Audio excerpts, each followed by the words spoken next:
es un grandísimo cobarde y además un Sí. hipócrita.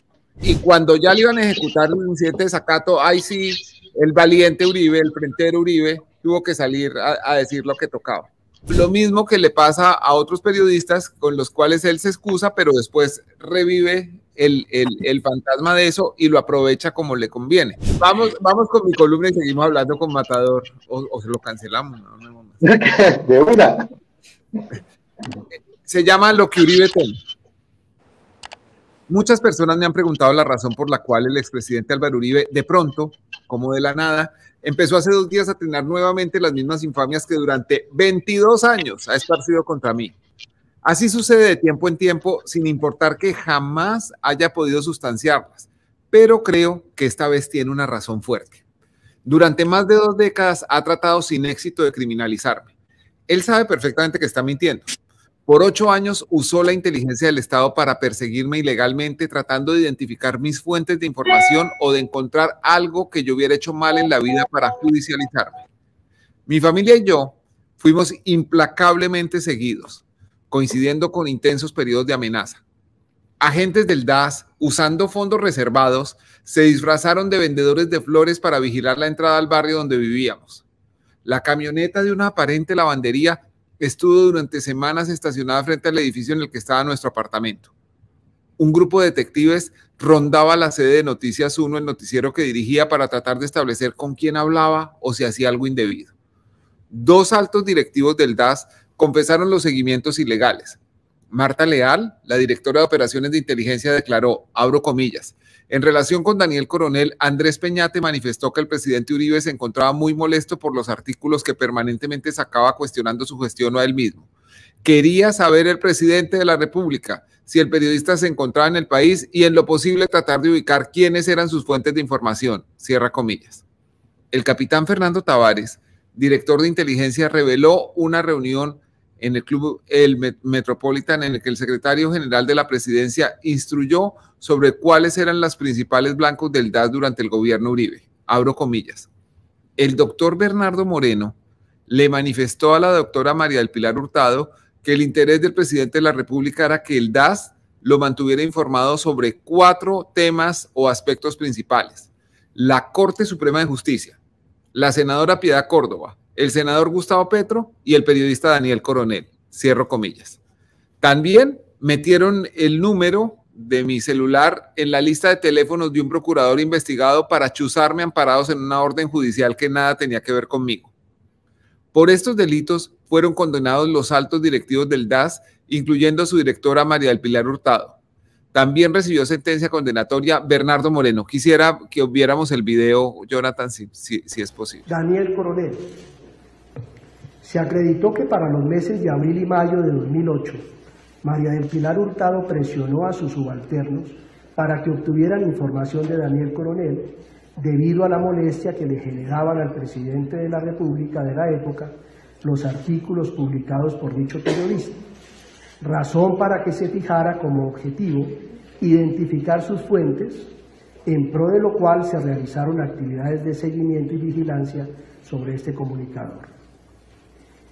En lo que atañe a Bernardo Moreno Villegas, existe claridad en torno a que en el desayuno de septiembre de 2007 dio la instrucción de que el DAS recaudara información sobre Daniel Coronel, a pesar de que no había una razón legítima para activar el aparato de inteligencia del Estado, puesto que el interés de la presidencia en obtener esos datos se fincó en la postura crítica al gobierno desplegada por el periodista.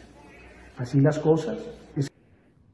Bueno, pues María del Pilar Hurtado, Bernardo Moreno fueron condenados. Uribe sigue sin condena por esos hechos.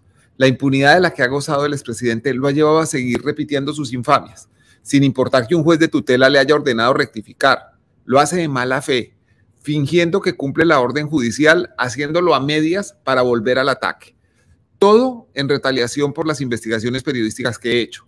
Algunas de ellas son la yidis política, que llevó a la cárcel a 2 de sus ministros y a 3 congresistas, el enriquecimiento de sus hijos con decisiones tomadas por subalternos de su gobierno, buena parte de Agroingreso Seguro que produjo la condena de Andrés Felipe Arias y los testimonios sobre el grupo paramilitar Los 12 Apóstoles que tienen a su hermano Santiago al borde de una condena que duerme en un juzgado de Medellín hace más de 2 años.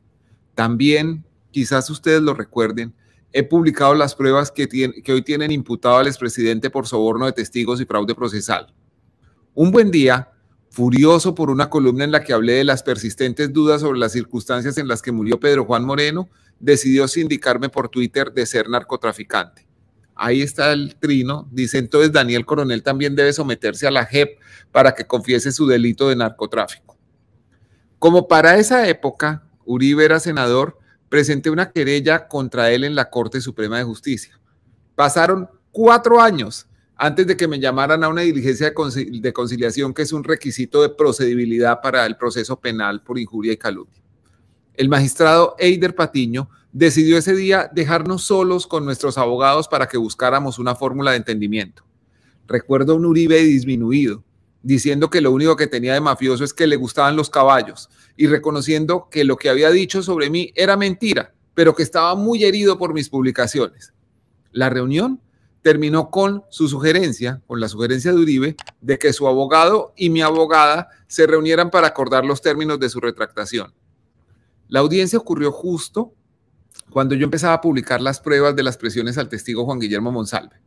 3 semanas después de la diligencia, el apoderado de Uribe mandó una carta a la Corte Suprema diciendo que desistían de conciliar, es decir, de retractarse porque, comillas, no habían transcurrido 24 horas y mi poderdante ya había sido objeto de una nueva afrenta calumniosa e injuriosa por parte del periodista, acusando a mi representado de hechos no ciertos sobre una inexistente manipulación de un testigo llamado Monsalve, cierra comillas.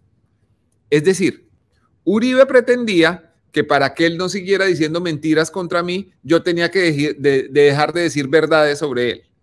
Como sea, la llamada inexistente manipulación llevó a que Uribe fuera imputado por ese delito y a que renunciara al Senado para huir de la jurisdicción de la Corte Suprema de Justicia y ponerse en las cómodas manos de la Fiscalía de Francisco Barbosa. Su renuncia causó también que mi querella en su contra pasara de la Corte a la Fiscalía.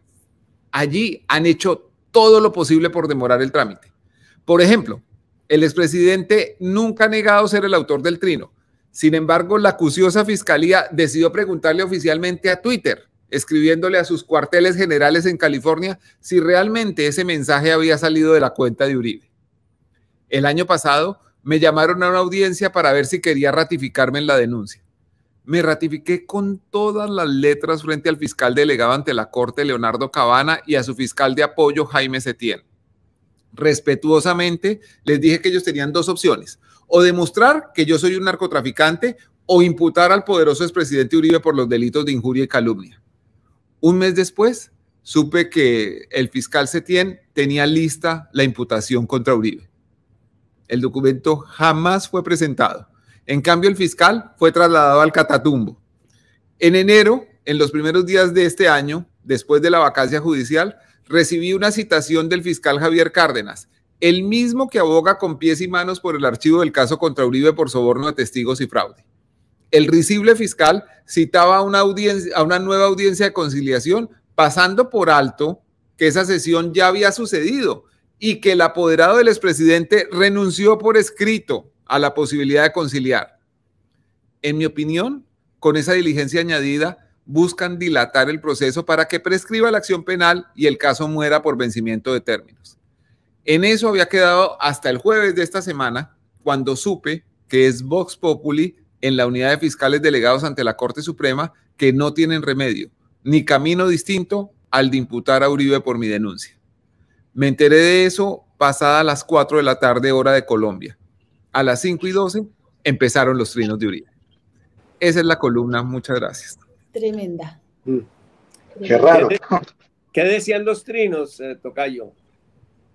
Decían que él no tenía forma de probar que yo era un narcotraficante, pero que sí era patrocinado por un narcotraficante perafán y que no me acuerdo más de lo que decía, pero más o menos todos eran en esa línea.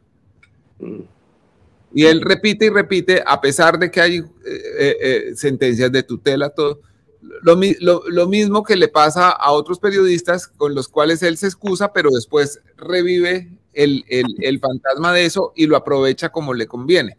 Lo mismo que le pasa con las madres de Soacha, que lograron por tutela que se retractara de los señalamientos contra sus hijos, y él cada vez que puede dice, sí, yo lo hice porque pero es que hay indicios, dando a entender que él se retracta, pero que es cierto. Ese es un modus operandi siempre. ¿Te acuerdas, Anita, con el tema de violador de niños, que la rectificación era otra forma de revictimizar? Sí. De sembrar la duda en todo caso. Póngale el contexto. Daniel Samper Ospina fue objeto hace 5 años, 6, tal vez. Algo así, como 4 o 5 años, sí. Que le dijo que era un violador de niños por como sus actuaciones y gestiones como director de Soho. No, por un chiste que dice sobre el nombre de la hija de Paloma Valencia. Sí, eso fue lo que lo suscitó, pero él se amparaba mucho en el discurso de lo de Soho y que habían sacado una vez fotos de menores de edad. El juez de tutela le ordenó rectificarse, tuvimos el honor de llevar ese proceso y cuando salió, me acuerdo mucho, estaba él en un evento público, hizo la rectificación y la rectificación era pues otra Era peor. Sí, era peor. Sí, yo me acuerdo. Si bien no puedo afirmar exactamente, sí, en todo caso es evidente que, o sea, una vaina increíble, pero es un tipo de verdad. Una burla permanente. Se ha burlado de la justicia colombiana. Estamos acostumbrados a resignarnos a eso. Y entonces, cuando hizo esta rectificación, en un momento dijo que yo era un extraditable. Entonces, le dije, por favor, diga a ver cuál es el país que me está pidiendo en extradición. Todo, demuéstrelo todo. Y le interpuse una tutela y dijo que si bien no era un extraditable, se podía homologar no sé qué cosa. Y entonces le metí un incidente de desacato. Y cuando ya le iban a ejecutar el incidente de desacato, ahí sí, el valiente Uribe, el frentero Uribe, tuvo que salir a decir lo que tocaba. Es un grandísimo cobarde y además un hipócrita. Sí. Poca gente se imagina eso porque se imaginan que gritón es igual a valiente. Sí. Sí. Y como desvirtúan la justicia, como ese es también un lema del uribismo, que los jueces están en contra y que el estado de opinión es mejor que el estado de derecho, entonces también se pasan por la faja las decisiones judiciales. Tal cual. Las deslegitiman.